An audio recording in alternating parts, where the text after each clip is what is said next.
some hedge fund guy was building a big fat house next door to me, and I would go in and ask, like, put me to work. And I was like 40 years old at the time. I was like, just have me do stupid shit and look at, measure and learn the business. And I got into building. Year 2000, 1999, 2000. You could walk into 123 Banana Street and immediately see the potential, immediately see the pitfalls. I think I heard you say that, and I say that now. I use banana, like Banana Street. They think that you should be the next Silverfox bachelor. Should I do it, Glennda?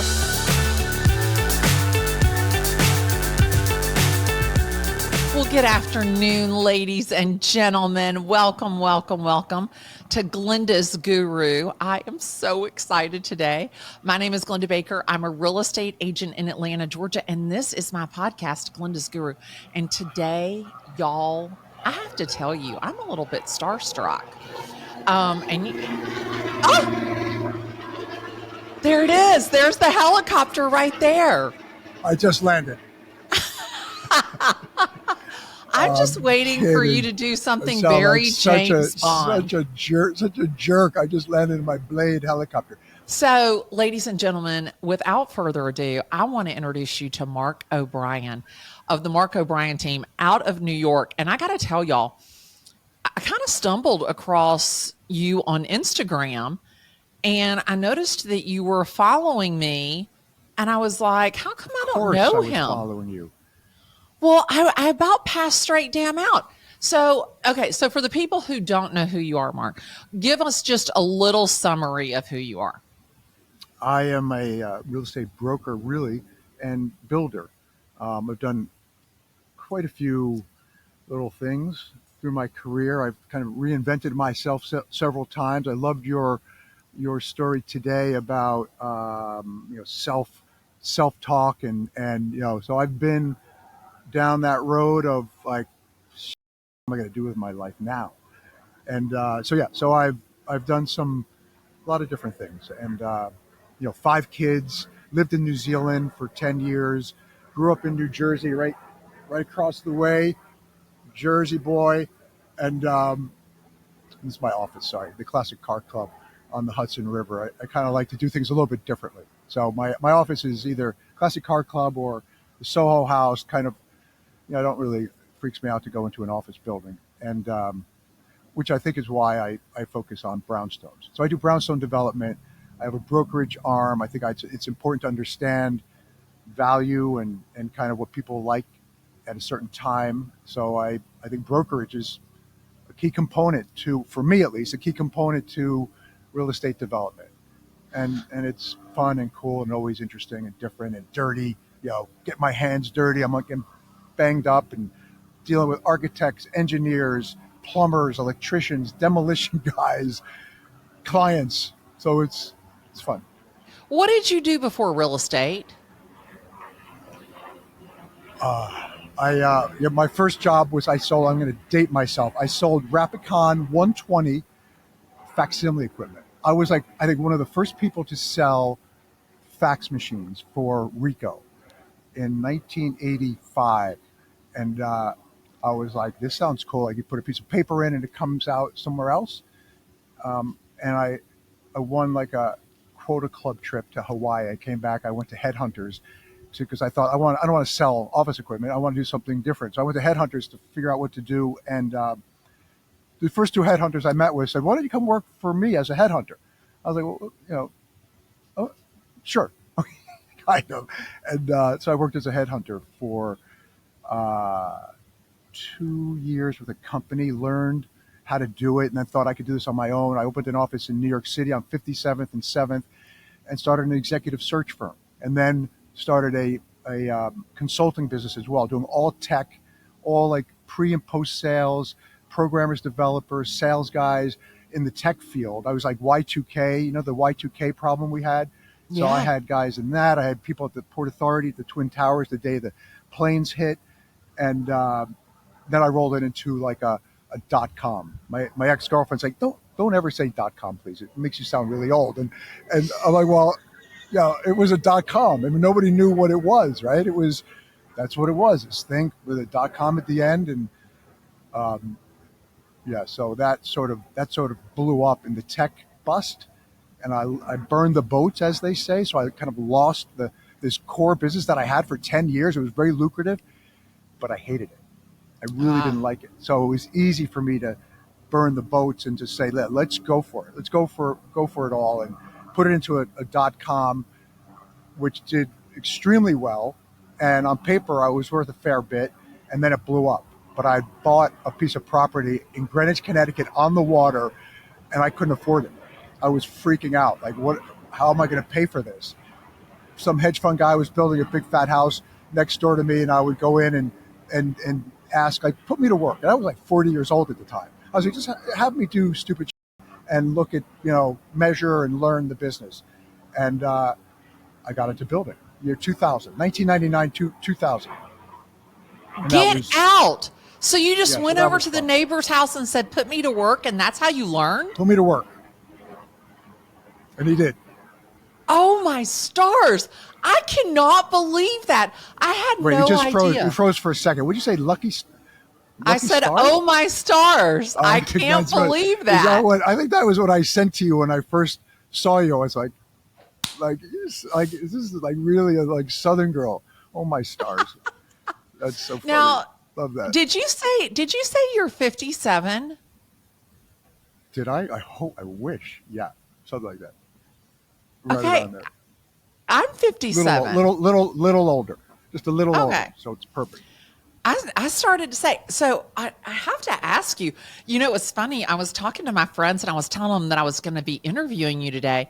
And they said, ask him if he's Sounds going to good. be the next Silverfox, like on The Bachelor, like they had the golden Bachelor. They think that you should be the next Silverfox Bachelor.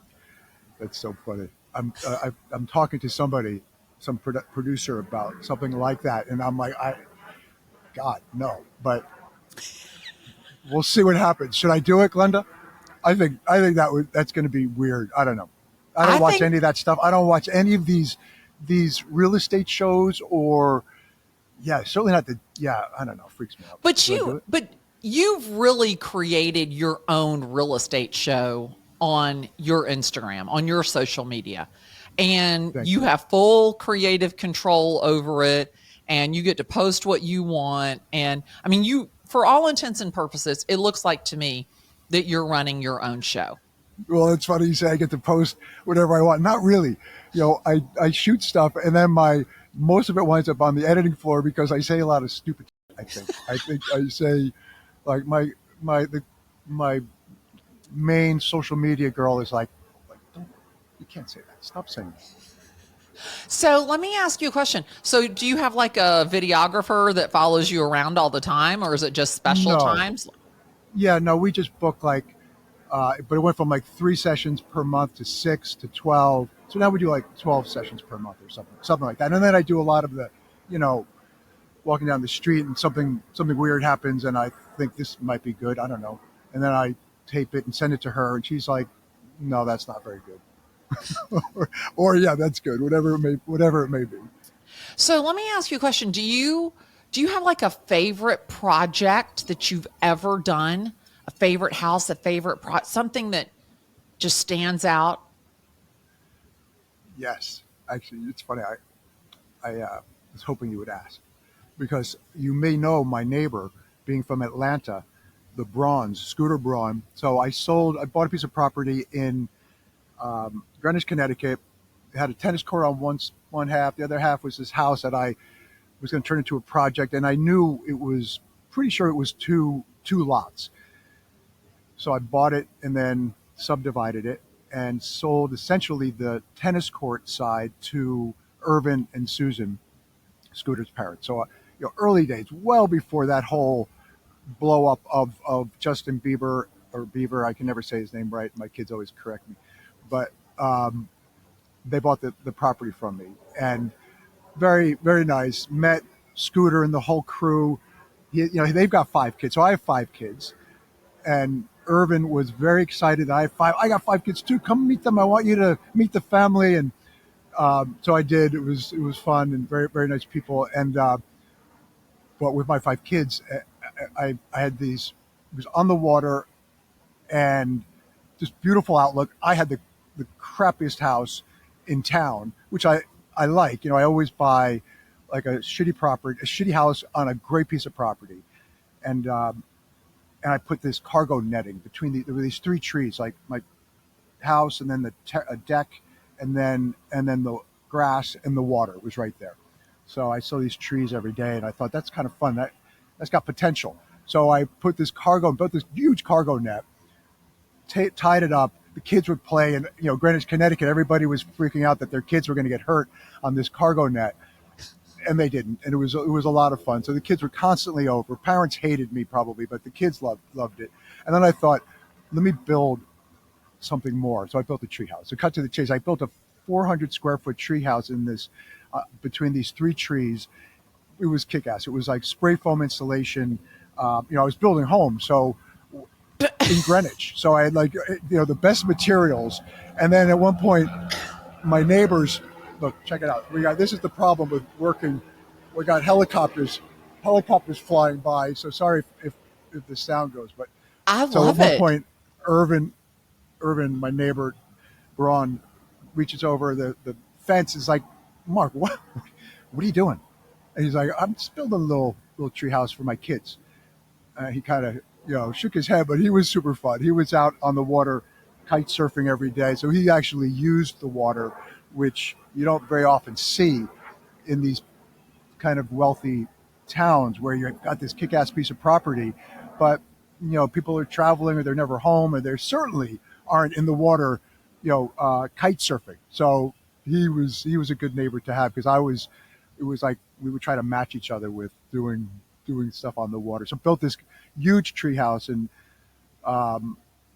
at one point they said, that's it though, right? You're not. I said I did want to put a suspension bridge. So there was another tree way out on the edge of the property. I want to put a suspension bridge out to the. They're like, don't, no, that's it. That's it. Because I didn't have permits. I'm a builder, and I didn't have permits, but there's a loophole in the system. It's not I forget what it was now, but they have no jurisdiction over what I was doing. So On a tree house? Of course not. yeah, it was Oh cool, my and gosh. it was super fun. I put a Vermont wood burning stove in there. I put skylights. Um, it was for my son, but then he couldn't sleep in it because he was like 8. He would run in the middle of the night and say, it's moving. The thing is moving. My bed is moving. I'm like, it's a treehouse. So then I made it my office, and my bookkeeper would sit there, and we would do the numbers once a month. And it was like a windy day. It's on the water, so it's always moving. Her pen, I'll never forget her pen was like rolling back and forth. It's just, I'm not doing this. I'm not working here. Just come to my office. It's so funny. Do So you that's still kind live of what I in like. Do you still live in Greenwich, Connecticut? No. Now I live in Greenwich, New York City, West Village, Greenwich Village. Oh, okay. Yeah. I've been to Greenwich Village. Thank you very much. Well, come visit. The Yeah, next there's time some. the next time I'm in New York, I'm going to come say hello. But Yeah, no I've got a tree house, project I'm there. assuming. Huh? Pink. No, now I'm in a pink house. I bought a pink house, which is a project that I'm going to. It's built in the late 1800s townhouse, super cool. So it's a project, but I'm living in it because it's very livable. Which typically the things I buy are like rat infested and you know scary. So this one is very cool and livable. So I'm enjoying it. Is this the one that has like 8 inches between the brick and the other person's house? No, no, you saw the one. No, that's in Brooklyn. That's in Fort Greene section of Brooklyn on Vanderbilt. So that's a totally different animal. So people get them confused, which is a little tricky because I should make it more clear when I'm doing these videos that West Village is like top notch. Like that thing's going to sell for anywhere between 12 million and 15 million, and the one in Brooklyn is 5 million. So it's not chump change, but it's a different price point, different buyer. And so so you go and buy it and you fix it up and then you sell it? Do you hold on to anything? Do you fall in love with something? And Yeah. are you the buyer, the developer, the real estate agent? Yes. Yeah. And look, that's kind of how it started when I was developing properties in Greenwich, Connecticut in the year 2000. I thought, the only thing I'm really good at is selling. I was a headhunter, so I was good at selling and being I was very it was all about dialing for dollars, being on the phone, talking to people, networking. So I thought, let me get my broker's license. So I got my broker's license in the year 2000. I've always bought my own properties and sold my own properties, and then in 2000 I started building and loved it. I just loved the diversity of that. You're dealing with architects, engineers, plumbers, electricians, and it was a lot of fun. But I'm really good at, and I got better. Obviously, I learned, had made a lot of mistakes, but it's yeah, that was. I think that's important. For me Yeah. personally, I need to understand value, and what better way than to be a broker and represent buyers and sellers. So, and I think I better represent buyers and sellers as well by being a builder, right? So I understand what's behind the walls, what's under the dirt, what's on the roof, and what to look for flashing and water problems, um, and value. Like being the crummiest house on the block kind of mentality and opportunity. I mean, look, the problem though is when I'm representing buyers and sellers or buyers, often I want to tear stuff apart. And we go in like, what do you think? I'm like, yeah, I think if you take this wall down, you can make a wide open, that kind of great room with the kitchen connected to the living room. And they're sometimes like, I just want to move in. I don't want to rip walls down. So that's that I try to keep myself in check. But it's probably so cool to work with you as a buyer because you could walk into 123 Banana Street and immediately see the potential, immediately see the pitfalls, and really be able to talk them through start to finish what it is and what it could be. Yes, I like to think so, but sorry, I just got distracted when you said 123 Banana Street. Oh my God, Glenda, I think I heard you say that, and I say that now. I use banana, like Banana Street, or let's call and I'm like, it's very funny. I'm really like, where did I get that? Where did I get that from? So Yeah. thanks, I think. I So actually Banana Street. own one23bananastreet.com. No way. Do you? Yeah, I Do you do. use it? Do you use it, or Yeah, you're it waiting to goes sell it to directly to some? my website. It goes to my Oh, website. 123bananastreet.com goes to that's my so funny. website. That's so funny. So sweet too. So like Southern, very nice. Like New York, it would be like 123 FU Place or something. Sorry. Exactly. This is, Exactly. am I gonna get muted off this show? Well, Just be like this. Go like this if you think I'm getting too obnoxious. do you know what? That is the beauty about being with me is that you can basically say anything because you just feel right at home.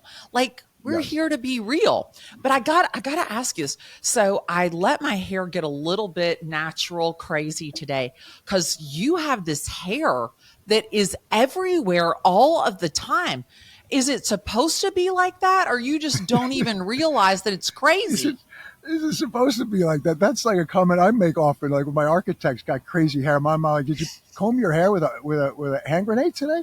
It's like insulting, but I get it. And yes, it's supposed to be like that, I guess. But Oh, it's not insulting. right, It's like the I like biggest it, compliment and because I like your hair like that, like just like it's wind blown, and yeah. it's Are crazy. I you? have this naturally curly hair. And this morning when I was getting ready, I was like, oh my gosh, I've got to interview Mark today. And you know what? He's going to have that crazy hair. I bet he will feel right at home with me and my crazy hair. So I Yes. didn't even run a brush through it. I just put my fingers through it and I said, he's going to love it. Well, I think you're onto something. I really do. Thank you so I much. love it. So what's next for you? Like what are you excited about? What are you like where is the next big thing that we should be looking for you? I just did a little piece on a big building, a parking garage that just sold, in Greenwich Village, or in the West Village, on the corner of Perry and Greenwich Street. Historic. It was built in the late 1800s. Really cool building. Big. It sold for like 64 million. But I would love to get my hands on like a big building like that. And it's funny. Somebody asked me recently about why don't you do condos? And condos is a lot smarter than than building or restoring brownstones. Because the numbers, it's a numbers game, right? Doing larger developments like that. And you know, it's I don't know. I just think that's kind of, I don't know. I like exciting stuff that's like kind of wacky and difficult. I mean, I've got 5 kids. And I moved to New Zealand, kind of on, when they were, my youngest was like 3 months. So we had let's say an 8-year old down to a 3-month old, and got a motor home and tried to figure out where to live. Had no plan, just like, let's take 5 kids and move from a good situation in Greenwich, Connecticut on the water to, and so I've always loved, like, like my office, it's on the Hudson River, and I just like doing things a little different, and a little more exciting, and having fun with it. So I would love to buy like a bigger, older building. A couple of people have pitched me like a church. Churches are tough though. They all the stained glass. It seems like they're fun and interesting, but they're dark typically, and they're so cut up and weird. So like a big building, factory, industrial, and turn it into something cool. Like, actually, I want to turn this brownstone. When I do the restoration, the demolition part is my favorite part of the project, because first of all, I'm really good at demolition. I'm dangerous with a tool belt on, so I hire guys that are good at building shit, and but love like the skeleton of a building when you take all the plaster walls down, and you strip the floors, and it's just the skeleton, and you take all the partition walls out, because now people like wide open spaces, and before I get beat up on social media, I keep all of the historic charm, the trim, or I'll replace it if it's rotted and has fallen apart.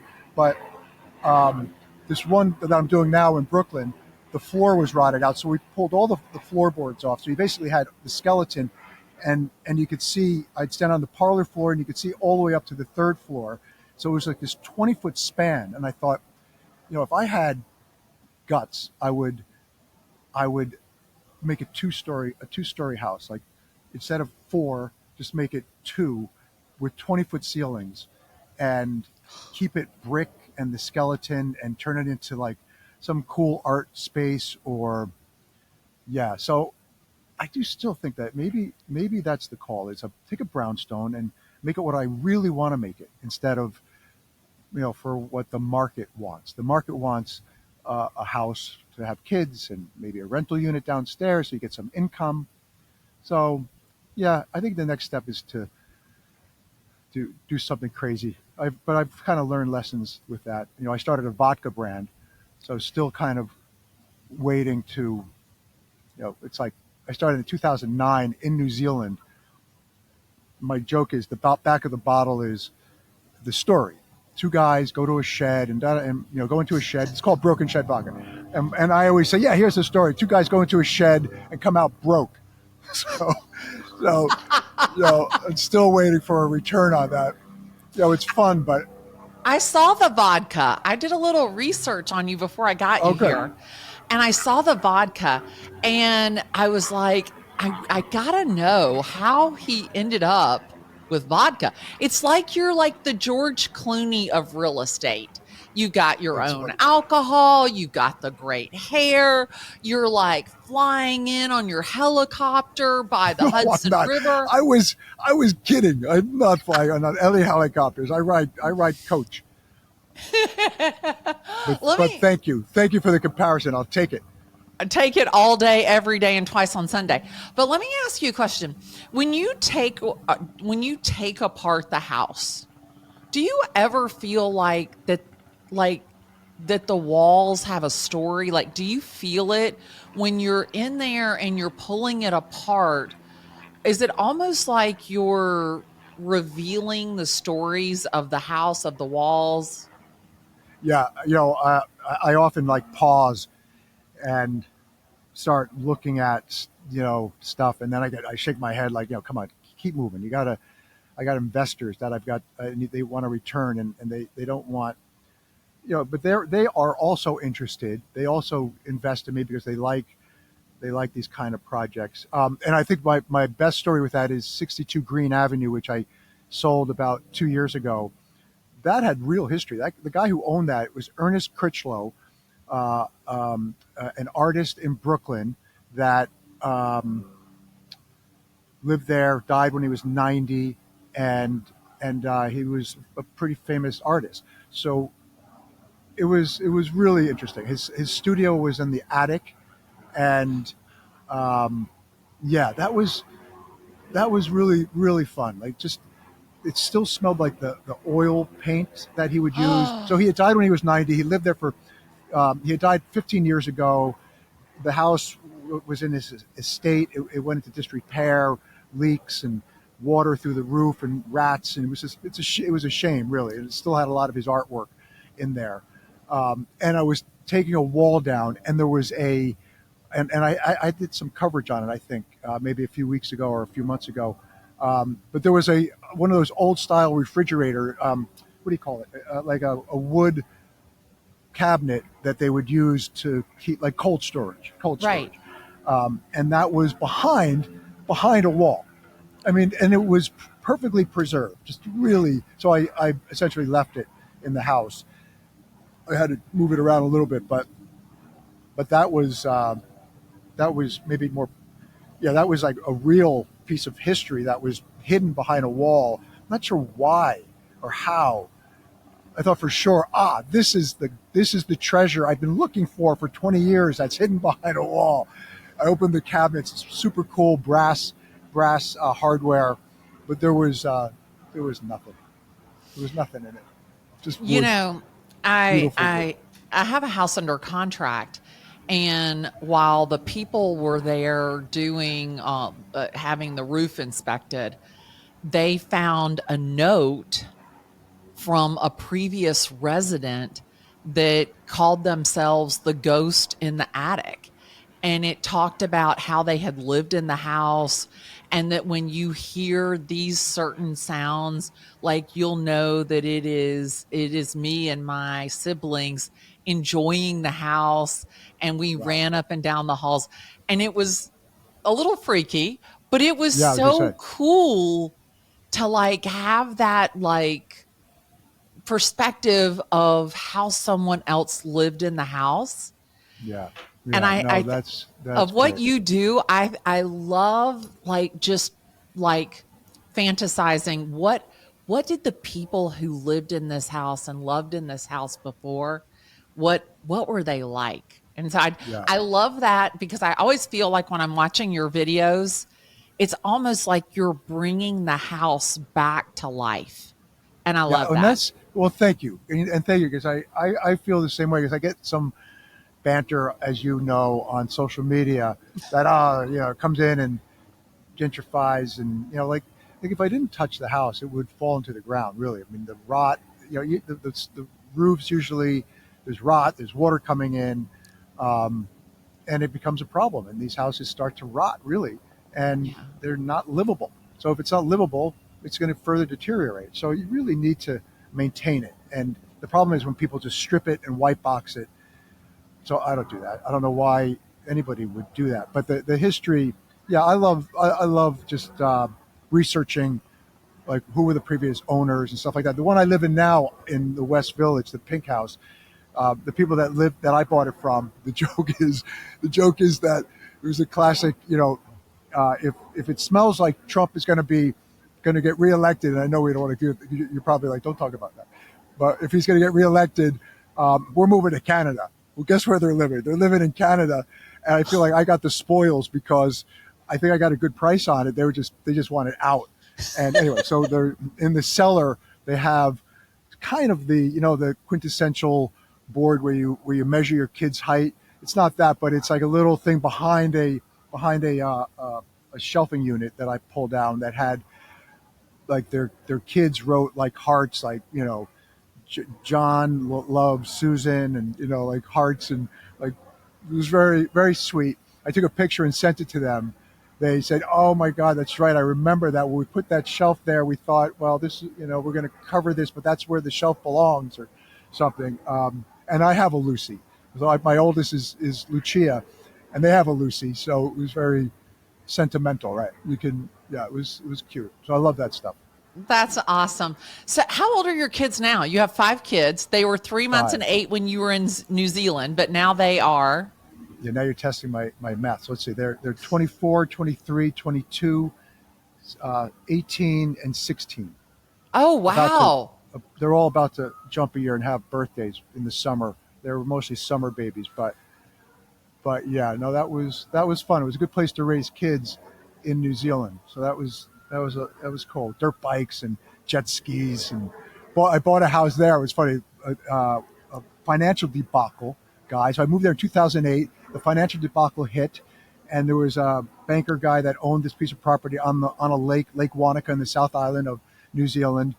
And I looked at the house. It was like a piece of junk, but on a killer piece of property. Like, I immediately saw opportunity. And then I went and there was this shed, which became the Broken Shed, which is my vodka brand. And literally could barely see in the windows. I went like this. I'm looking in, and I turned to the broker and my now ex-wife, and I was like, "We'll take it." And my ex-wife did it.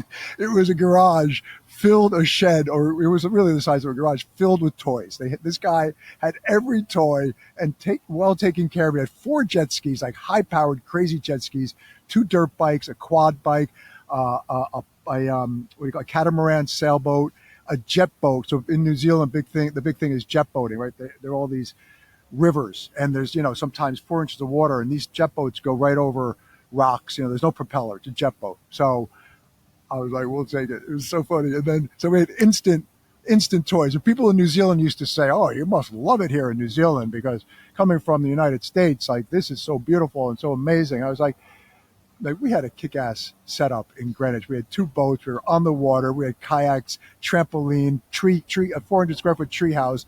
So I was always like, yeah, this is pretty nice. This is pretty good. and then bang, I had instant toys. So that was fun. What was your question? No, I just wondered how old your kids were, and are they all back here in the U.S.? Oh, Glennda. My social media girl right now is like, don't ask him that question. Okay. No, it's a bit of a mess. It's the two of one's in India studying yoga, and 2 are in New Zealand. Went back to They all came here. 2 went back to New Zealand. 1 went to India. 2 are in Ohio. Oh, But it sounds like that probably you kind of gave them that sense of adventure, that kind of, because I mean, you go back to New Zealand, you go to India, like, it's not like they're going to Kansas. I mean, that is like, it sounds like to me that they love the adventure and the thrill of being alive. And it just sounds like to me that you enjoy your life and enjoy, like, being alive and doing great fun stuff.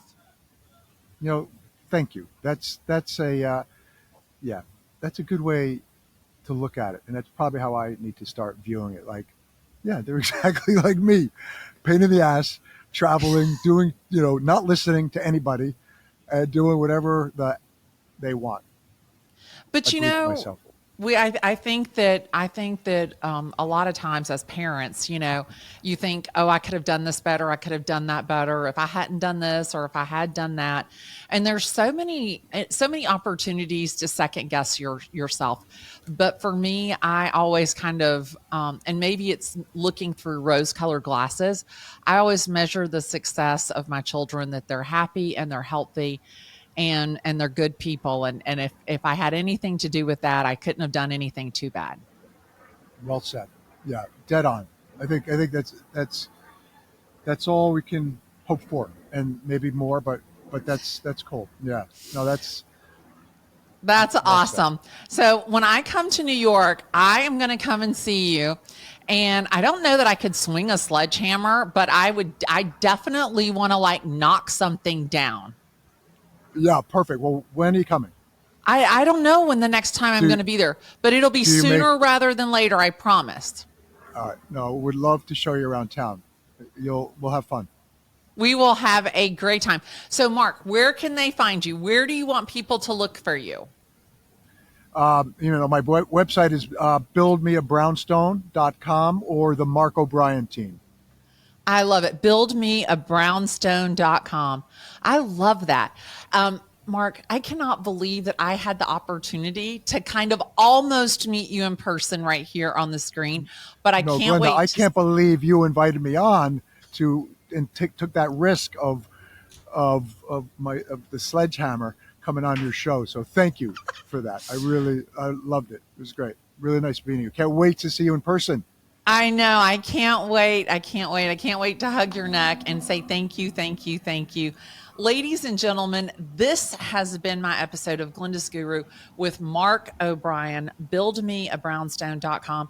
And I have to tell you, if you have not had the chance to check out his Instagram page, you are missing it. It is where he brings buildings back to life. Oh, I meant to ask you, that building, that $64 million building, is that where you Yeah. parked your car in the 90s? Yes. Yes. I used to park my car, and I had a car and motorcycle parked in there for years. I actually had one that burned across the street. I had some cheap wiring job done with a radio, and I came out one morning. It was ashes. I was like, what happened to this thing? But yeah, that's a cool build. That's what I'm talking about before. That a building like that. I talked to those Yeah. guys and said, let me know next time you have something like that. So if you come across something cool like that, I love stuff like that. I mean, you're the rock star of real estate, and you must come across. You must be in the know before things hit the market. Would love an inside track, Glennda. Come on. I will hook you up. And see, that's the great thing about it being my show, because I can do like the outro. And then I remember a question that I forgot. I was going to tell you, I loved your jacket in that video. That jacket was so nice. And I was like, don't forget to ask him if that $64 million building was the garage. But ladies and gentlemen, if you've missed this episode of Glennda's Guru, you got to go back and watch it from the beginning, because today we had a lot of fun and covered a lot of topics. As I always say, my name is Glennda Baker. I'm a real estate agent in Atlanta, Georgia. Send me a text, tag me in a post, give me a call. That's what I love the most, because I love the opportunity to talk real estate with you today. See ya.